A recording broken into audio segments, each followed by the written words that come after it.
Assalamualaikum warahmatullahi wabarakatuh. Salam sehat bagi kita semua.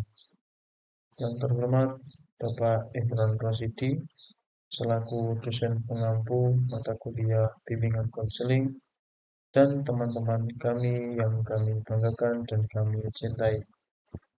Pertama-tama marilah kita panjatkan puja dan puji syukur kita kehadirat Allah Subhanahu wa taala yang mana telah memberikan kita hidayah serta inayahnya sehingga kita bisa melaksanakan pembahasan materi pada kelompok kami ini.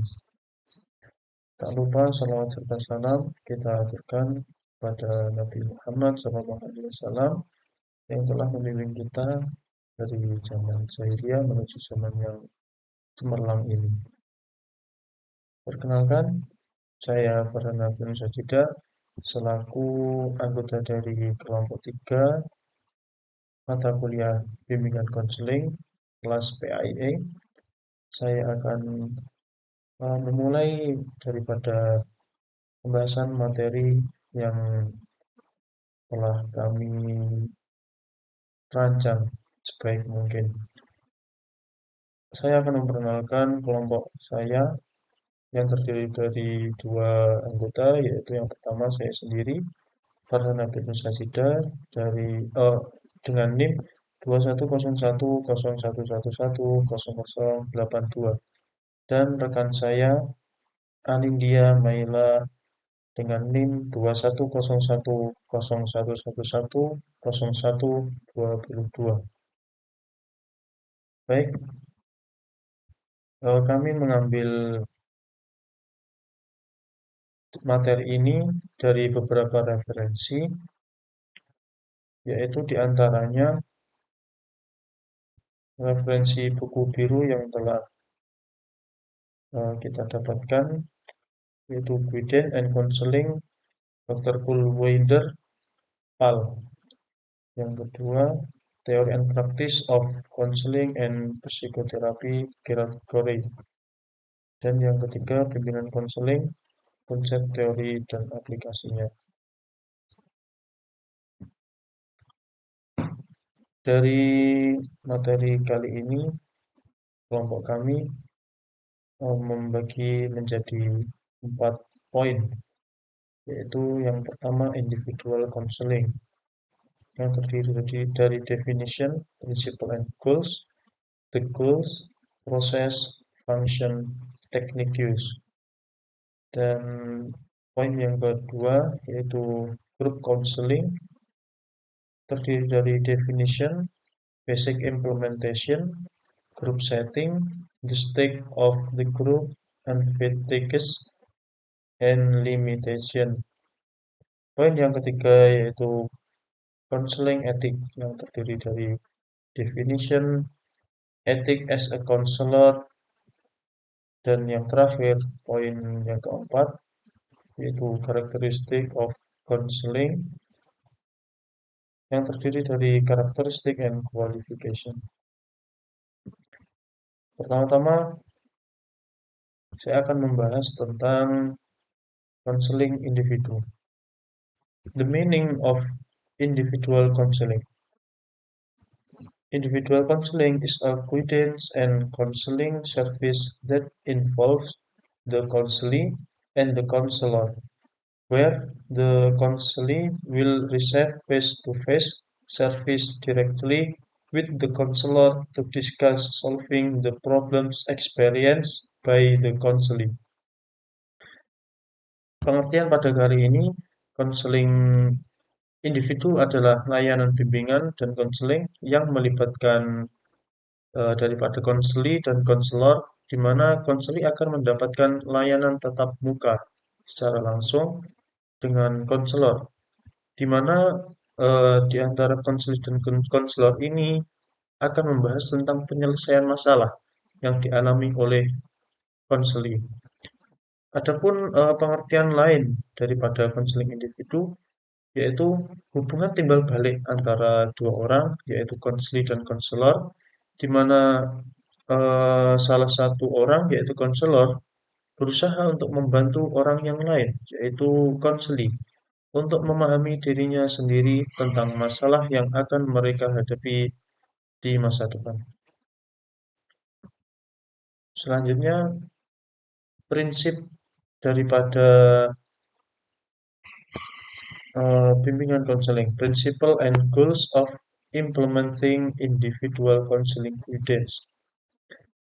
Poin yang pertama, helping the counselee to re-rank his problem and realize that his life is causing problems and reducing negative judgment about himself, yaitu membantu konseli untuk menyusun kembali dari permasalahannya dan menyadari kehidupannya yang menimbulkan permasalahan serta mengurangi penilaian negatif terhadap dirinya sendiri. Number two, assist the counselee in correcting his response to the surrounding environment, yaitu membantu konseli dalam mengoreksi tanggapannya terhadap lingkungan sekitar agar bisa mengatasi perasaan inferioritasnya saat melakukan kehidupan sosial. Number three, as an individual developer so that they are able to get themselves in dealing with a problem, yaitu bimbingan dan konseling diarahkan sebagai pengembang individu sehingga mampu membimbing diri sendiri dalam menghadapi suatu permasalahan. And then last, the discussion to carry out individual guidance and counseling is made by the individual on the basis of the individual's own will and not because uh, paksaan dari konselor atau orang lain. Artinya, keputusan untuk melakukan bimbingan dan konseling individu ini dilakukan oleh individu dengan dasar kemauannya individu itu sendiri atau konselor itu sendiri, dan bukan karena paksaan dari konselor ataupun orang lain. Jadi, jika individu atau konselor ini akan melakukan konseling, itu tidak harus dilakukan dengan paksaan. Jadi alangkah baiknya itu karena dirinya sendiri. The next, the goals and individual counseling accord to Gibson, Michel, and Basil. Adapun ada tujuan konseling individu menurut Gibson, Michel, dan Basil, yaitu number one, the purpose of development, namely providing assistance to the counselee in the process of growth and development and teaching the counselee about matters relating and development to anticipate something that will happen to the process. Tujuan yang pertama yaitu tujuan perkembangan, yaitu memberikan bantuan kepada konseli dalam proses pertumbuhan dan perkembangan, serta mengajarkan kepada konseli tentang suatu hal yang berkaitan dengan perkembangan untuk mengantisipasi suatu hal yang akan terjadi pada proses tersebut. Contoh daripada proses-proses tersebut yaitu eh, perkembangan kehidupan sosial, pribadi maupun emosionalnya. And then number two, the purpose of prevention, namely the counselor help the counselee to avoid unwanted things, especially after carrying out the counseling process. Yang kedua ini yaitu tujuan pencegahan, yaitu konselor membantu konseli untuk menghindari dari hal-hal yang tidak diinginkan, terutama setelah melakukan proses konseling. Number three, the purpose of improvement, which is to help the counselee to overcome and eliminate existing and unwanted problem. Yang ketiga ini adalah tujuan perbaikan, yaitu membantu konseling untuk mengatasi dan menghilangkan permasalahan yang ada dan tidak diinginkan. Number four, the purpose of the investigation, namely testing the feasibility of the goal desired by the counselee from the counseling process by testing skill. Nomor 4 ini yaitu tujuan penyelidikan. Hal ini menguji kelayakan tujuan yang diinginkan oleh konseli dari proses konseling dengan cara menguji keterampilan daripada konseli. Number 5, the purpose of reinforcement, which is to help the counselee to realize that what the counselee has done thought and felt is good. Yang kelima ini adalah tujuan dari penguatan, yaitu membantu konseli untuk menyadari apa yang telah dilakukan dan dipikirkan selama konseli ini sudah baik. The next,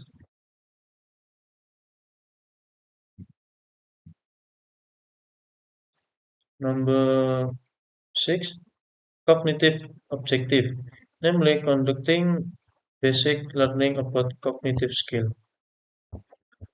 Tujuan daripada ini yaitu melakukan pembelajaran dasar mengenai keterampilan kognitif.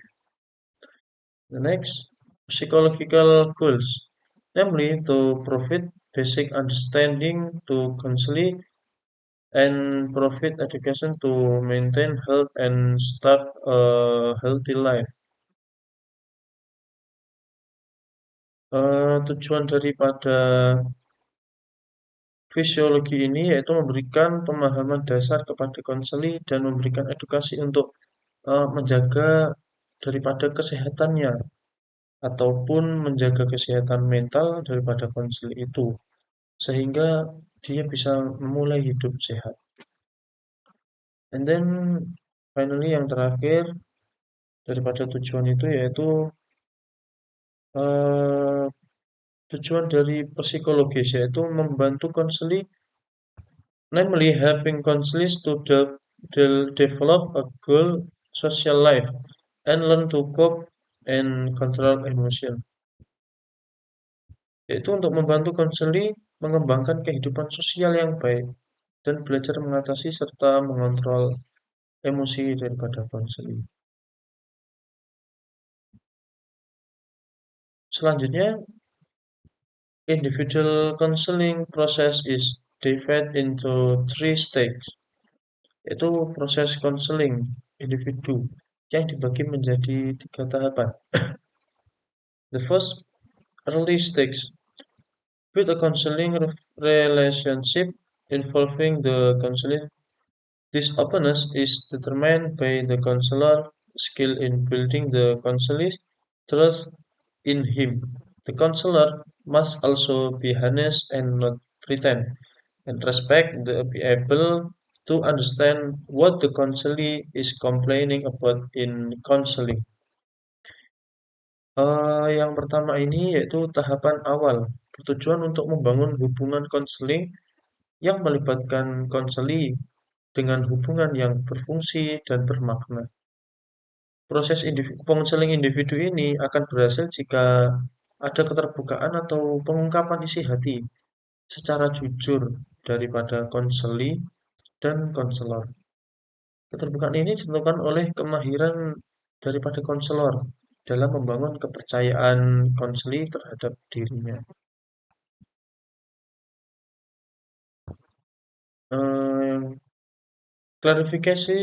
Clarify and define the problem. In this case, the counselee is not easy to tell and explain the problem he is facing. So the counselor must be able to catch what the counselee means and provide a deeper understanding of the counseling. Selanjutnya memperjelas dan mendefinisikan masalah. Dalam hal ini, konseli tidak mudah untuk menceritakan dan menjelaskan masalah yang sedang dihadapinya, sehingga konselor dalam hal ini harus bisa menangkap daripada apa yang telah dimaksud daripada konseli. Next, make interpretation and assessment. Generating all the potential processed by the counselee and helping the counselee to determine various ways to anticipate the problem faced. Selanjutnya membuat penafsiran dan penjajakan. Hal ini akan membangkitkan semua potensi yang dimiliki oleh konseli dan membantunya untuk menentukan berbagai jalan untuk mengantisipasi masalah yang akan dihadapi. And the next, negotiation contract.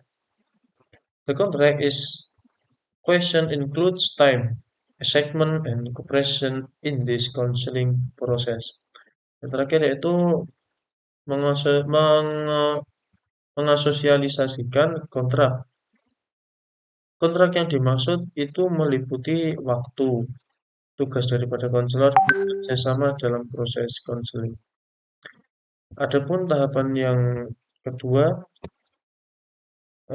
second is middle stage, yaitu work stage, tahapan pertengahan atau tahap kerja.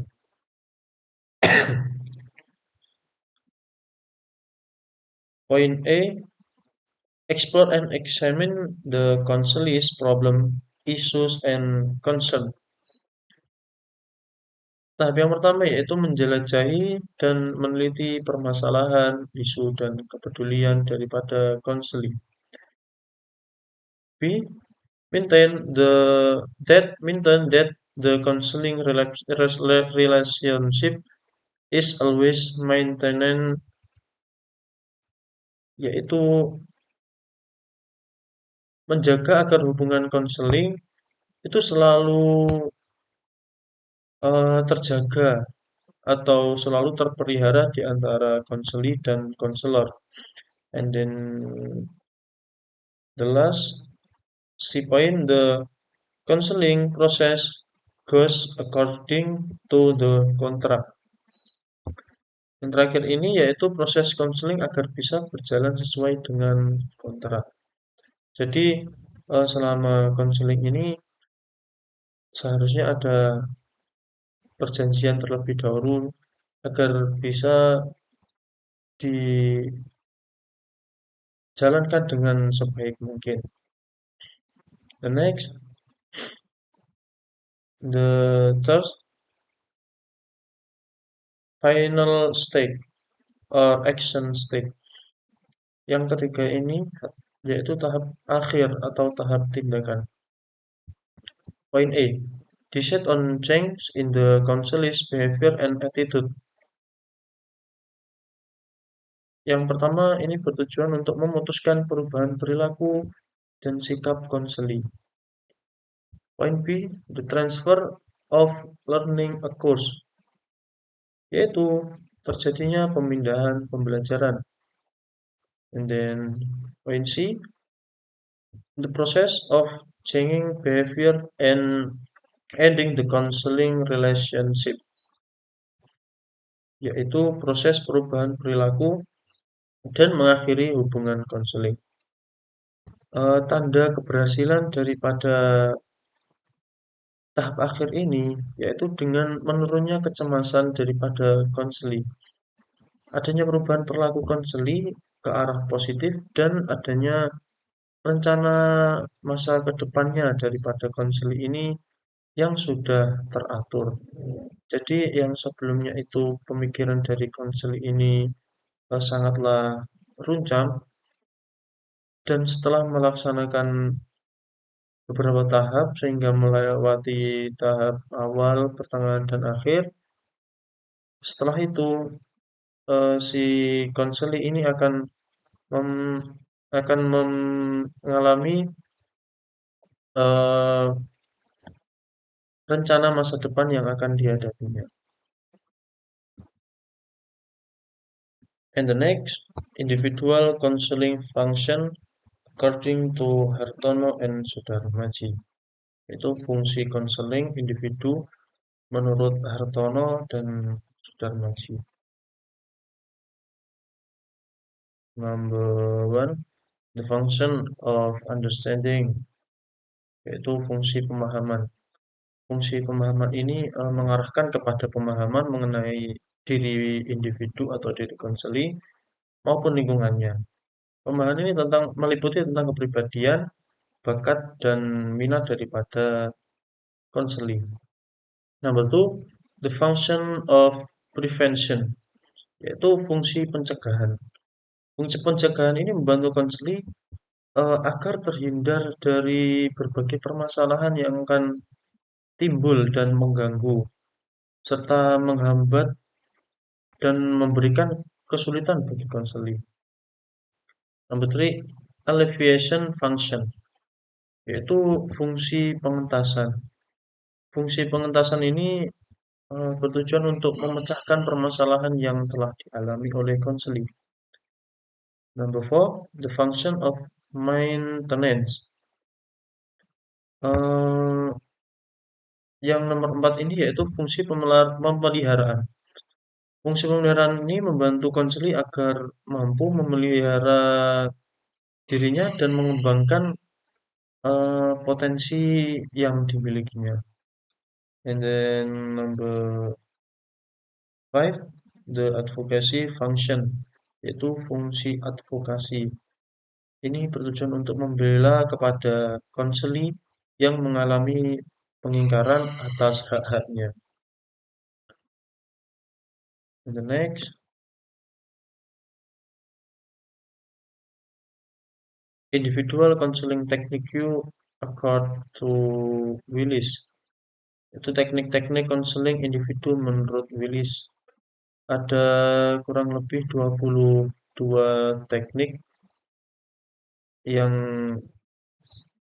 diperagakan oleh Willis, yaitu yang pertama attending.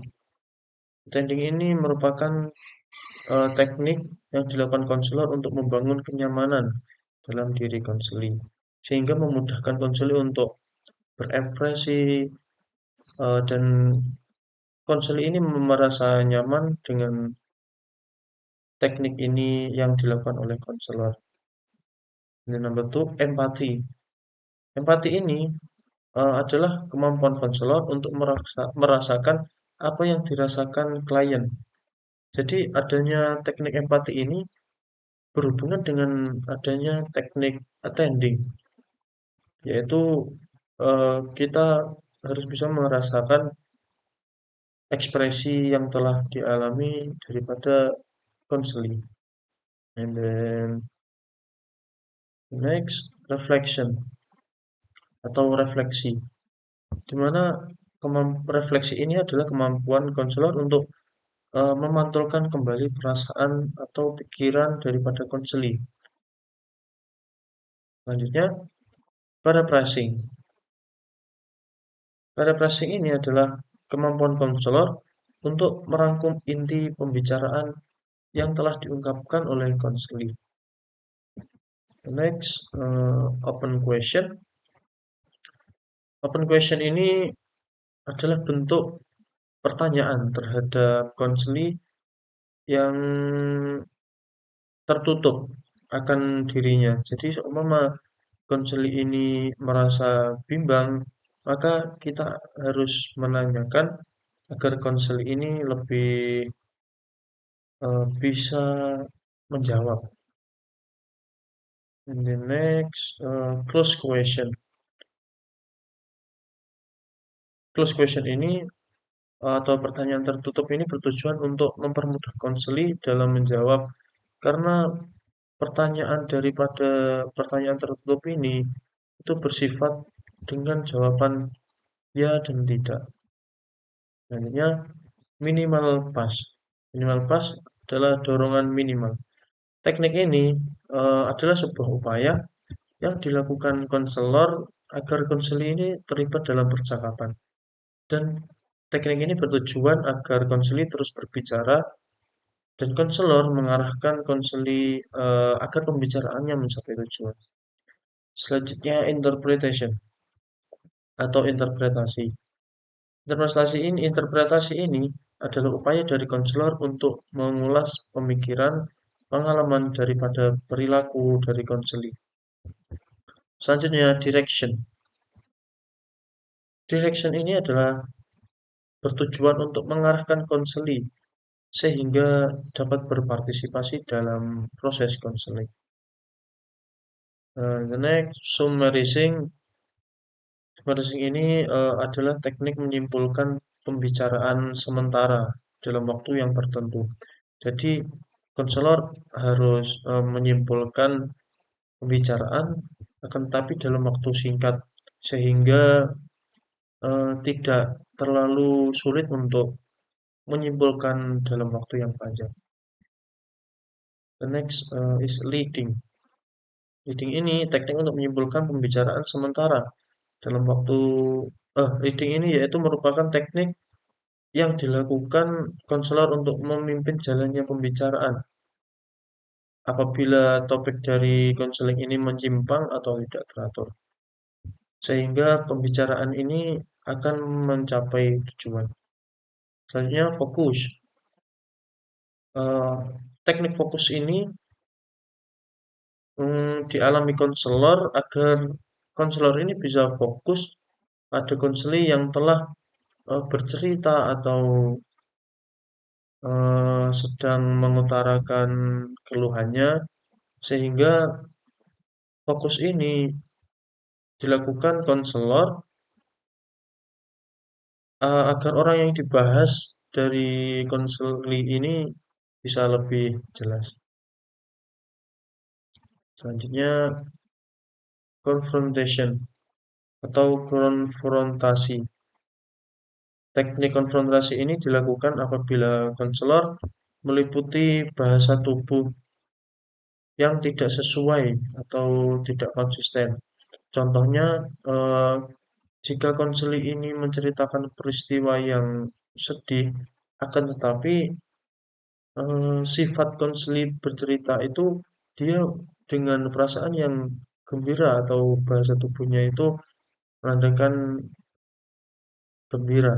Jadi konselor harus bisa memahami daripada konfrontasi ini.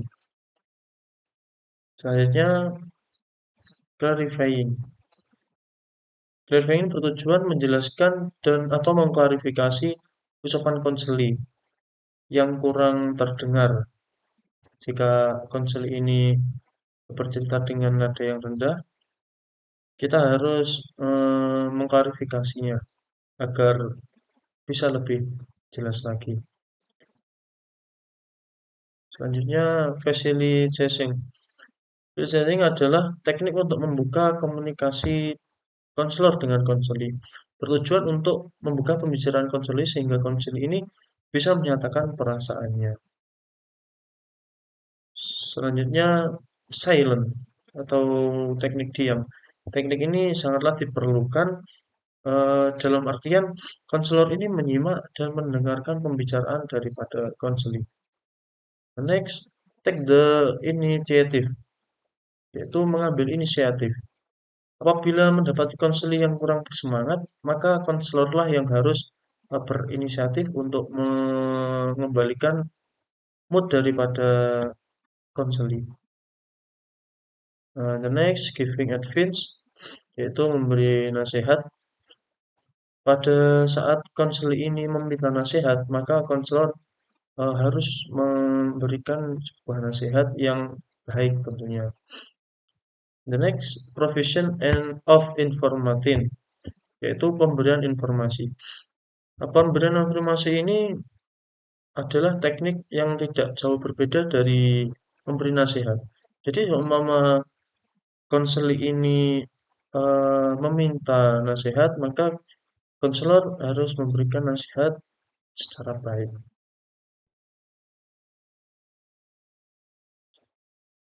Selanjutnya planning atau merencanakan. Teknik merencanakan ini dilakukan pada tahap akhir, yaitu ketika sudah selesai daripada proses konseling, maka konselor harus merencanakan apakah ada waktu yang ditambah atau diskusi yang ditambah, sehingga dalam waktu itu tidak runcam daripada konselor, sehingga konselor juga mengatur waktunya. And then yang terakhir itu summing up atau menyimpulkan. Teknik ini juga dilakukan di akhir konseling, yaitu dengan menyimpulkan semua yang telah dikeluhkan atau diceritakan daripada konseling. Baik, itu yang saya sampaikan. Materi yang selanjutnya akan disampaikan oleh rekan saya. Definition of group counseling. Group counseling, according to W.S. Winkel, is an interview conducted by the counselor with several people who have joined a group at once. Konseling kelompok. Konseling kelompok menurut W.S. Winkel adalah sebuah wawancara yang dilakukan oleh konselor dengan beberapa orang sekaligus yang sudah bergabung dalam suatu kelompok. Konseling kelompok itu merupakan sebuah bantuan pada individu, namun dikemas dalam situasi kelompok yang bersifat pencegahan dan penyembuhan yang dilakukan secara bersama-sama atau berkelompok. Konseling kelompok ada sebagai tempat dalam melakukan proses komunikasi yang bebas antar anggota yang dapat mengarah pada pemahaman dan sudut pandang masing-masing individu. The purpose of the implementation of group counseling, according to Bennett, is first, students have the opportunity to learn things related to personal, educational, social, and work problems. Second, someone can provide a healing service for the problems they are being experienced. And the last is encourage self-confidence and trust in others. Tujuan adanya pelaksanaan konseling kelompok menurut Bennett yaitu yang pertama, siswa berkesempatan untuk belajar hal-hal yang berkaitan dengan sekitarnya seperti masalah pribadinya sendiri, masalah pendidikan, sosial, bahkan pekerjaan. Yang kedua, melalui kegiatan konseling kelompok itu dapat memberikan sebuah layanan penyembuhan bagi permasalahan-permasalahan yang sedang dialami oleh setiap individu yang mengikutinya. Kemudian yang ketiga, meningkatkan percaya diri dan meningkatkan kepercayaan terhadap orang lain. Basic implementation of group counseling such a basic trust and basic desire to change. Dasar pelaksanaan konseling kelompok yaitu ada dua, dasar kepercayaan dan dasar keinginan untuk berubah. Dasar kepercayaan, setiap individu yang mengikuti konseling kelompok itu hendaknya diawali dengan percaya dan menampilkan sikap atau perilaku yang dapat dipercaya dengan anggota lain dalam kelompok tersebut, sehingga akan tumbuh rasa aman dan menciptakan suasana dukungan atas berbagai masalah yang dihadapi individu dalam kelompok tersebut. Yang kedua ada dasar keinginan untuk berubah. Setiap individu itu harus mempunyai keinginan untuk berubah, harus dapat bertanggung jawab atas dirinya sendiri dan tidak merasa hidupnya telah dikendalikan oleh orang lain. And the next is group settings. First, selection of member, which is done by interview. Second, group composition. According to Hinckley and Herman, within the group heterogeneity can occur from various complaints and symptoms. However, according to Henderson and Power, groups should apply the concept of homogeneity by grouping individuals with the same concerns and goals. And the third, the duration of the meeting. Then, attention to supporting facilities, and members in the group are around 4 to 12 people, and the last is open and closed group. Kemudian ada pengaturan kelompok. Yang pertama, seleksi anggota yang dilakukan dengan wawancara. Konseling kelompok dimulai dengan wawancara terlebih dahulu agar konselor dapat memutuskan apakah individu tersebut dapat dibantu dengan konseling kelompok ataukah harus melakukan konseling individu. Karena menurut perbedaan sikap dan masalah yang sedang dihadapinya. Kemudian yang kedua, komposisi kelompok. Menurut Hinckley and Herman, di dalam kelompok itu dapat terjadi heterogenitas dari berbagai keluhan dan gejala. Namun, jika menurut Hersenchen dan Pewer, kelompok itu sebaiknya menerapkan konsep homogenitas dengan mengelompokkan individu dengan perhatian dan tujuan yang sama.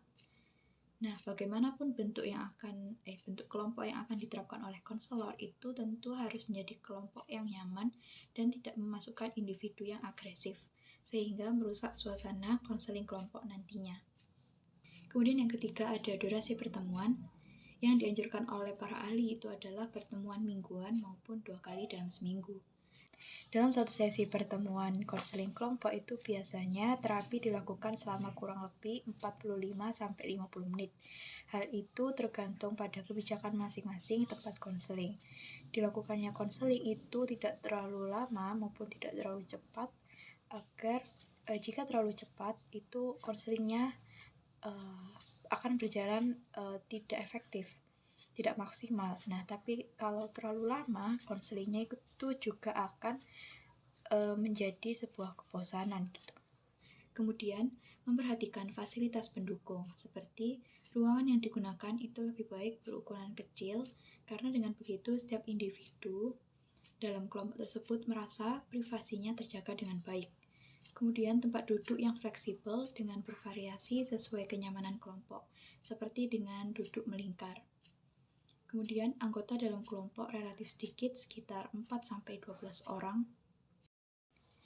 Nah, jumlah kelompok itu ditentukan 4-12 orang itu untuk menjaga dinamika atau keseimbangan dari kelompok tersebut. Jadi jika jumlah anggota kelompok itu kurang dari 4 orang, maka konseling kelompok itu menjadi tidak efektif karena dinamikanya jadi kurang hidup karena terlalu sedikit anggota dari kelompok tersebut. Nah, sebaliknya jika jumlah konseli atau klien itu melebihi 12 orang, maka itu terlalu besar untuk sebuah konseling kelompok karena terlalu berat dalam mengelola kelompok nantinya. Dan sifat kelompok yaitu terbuka dan tertutup. Maksud dari sifat kelompok terbuka yaitu ketika di tengah sesi pertemuan pada konseling kelompok itu dapat menambah jumlah klien jika belum mencapai batas yang ditentukan. Dan sifat kelompok tertutup yaitu ketika di tengah sesi pertemuan tidak dapat lagi menambah jumlah klien karena sudah mencapai batas yang ditetapkan. The stage of the group counseling process according to Nixon and Clover is opening, problem description, background digging, problem solving, and closing. Tahapan proses konseling kelompok menurut Nixon dan Clover yaitu pembukaan, penjelasan masalah, penggalian latar belakang, penyelesaian masalah, dan penutup. Opening, it begins by explaining the meaning, purpose, and basis of group counseling carried out by the counselor. Then proceed with introducing themselves to each other. Pembukaan dilakukan dimulai dengan menerangkan pengertian, tujuan, serta dasar adanya konseling kelompok yang dilakukan oleh konselor. Kemudian dilanjutkan dengan saling memperkenalkan diri seperti menyebutkan nama, umur, alamat, maupun kelas, dan dapat juga menceritakan tentang asal-usulnya, cita-citanya, maupun hobinya, yang dimulai dari konselor, kemudian para konselinya secara bergiliran. Lalu konselor akan menyatakan kerelaan konseli atau klien dalam mengikuti acara tersebut dan memberikan kesempatan klien mengajukan pertanyaan tentang hal-hal yang belum dipahami. Problem description. Each client can express his problems, thoughts, and feelings freely in turn. The counselor can summarize and provide a general formulation that can be accepted or even refuted by the members of the group. Background digging.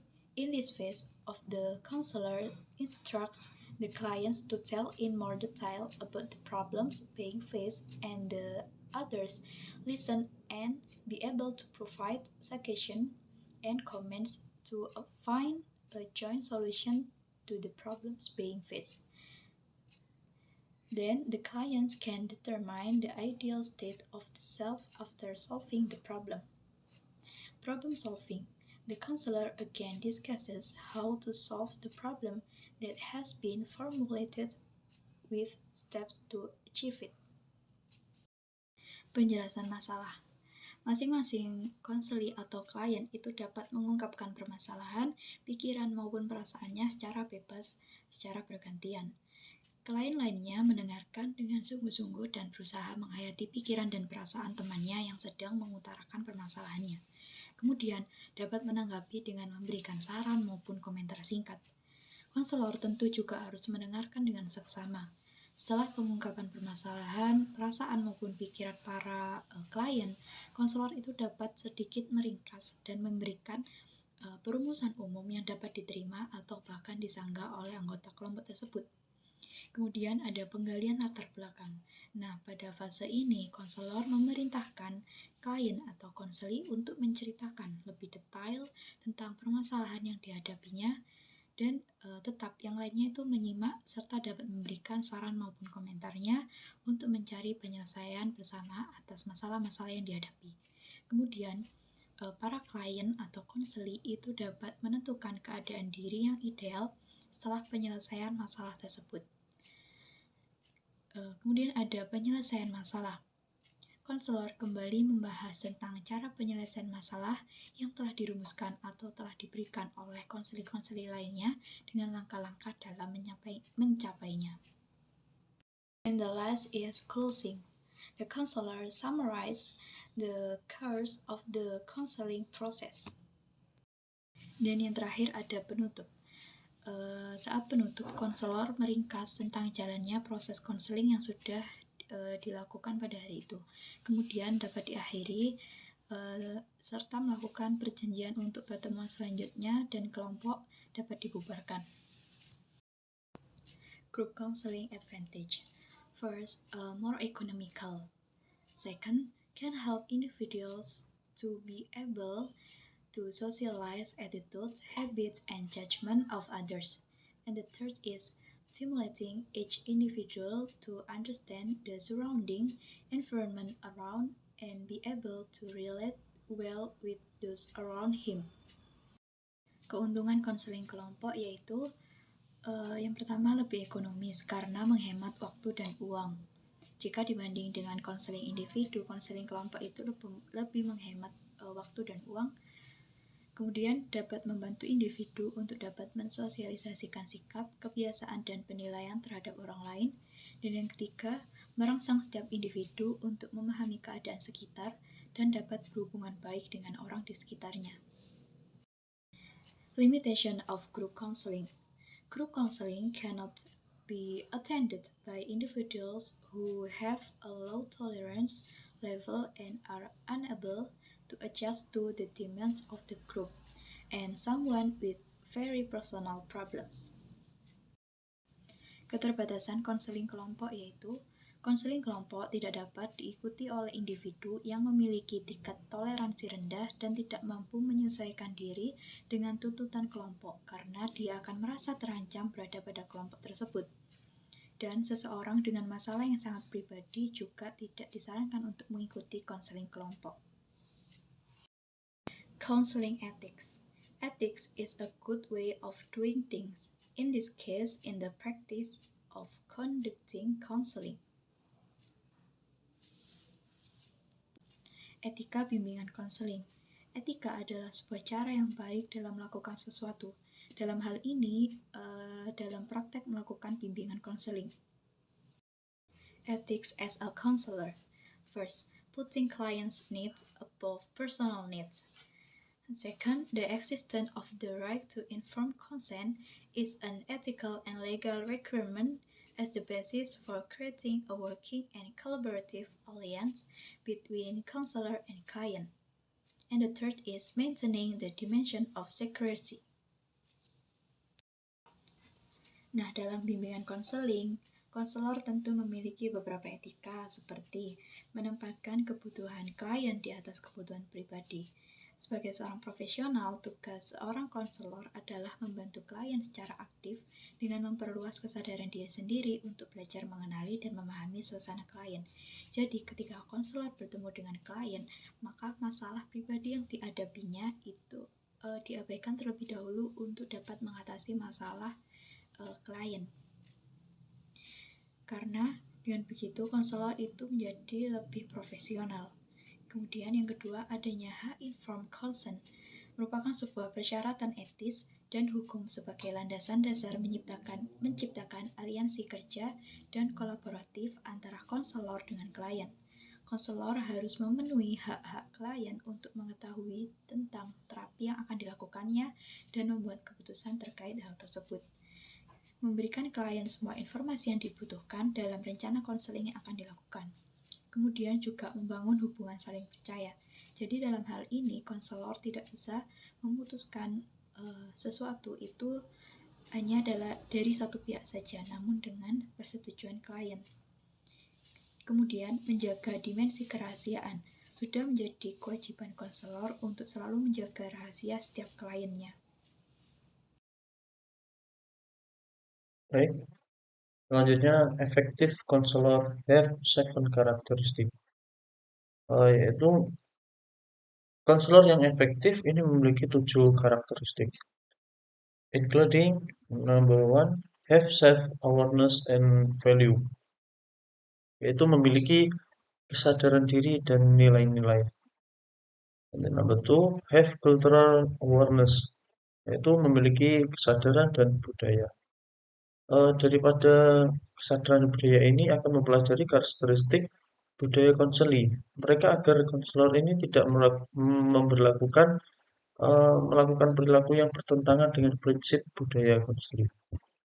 Number 3, have the ability to analyze the counselor own feeling.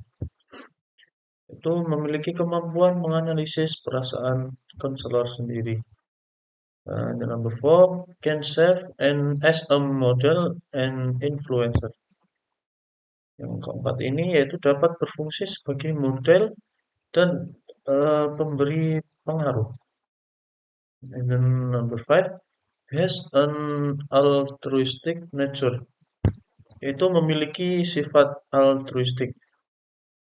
Altruistik ini konselor yang bertanggung jawab membantu kesejahteraan konseli. And then number 6, have strong ethic, yaitu memiliki etika yang kuat. And then the last, number 7, responsibility, yaitu bertanggung jawab, di mana konselor ini yang memberikan layanan konseling dan harus didasari dengan rasa tanggung jawab. Selanjutnya, konselor qualification. Number 1, have values, attitude, skill, knowledge, and insight in the guidance and counseling profession. Itu memiliki nilai, sikap, keterampilan, pengetahuan, dan wawasan dalam bidang konseling. Daripada ini, konselor wajib terus-menerus berusaha mengembangkan dan menguasai dirinya.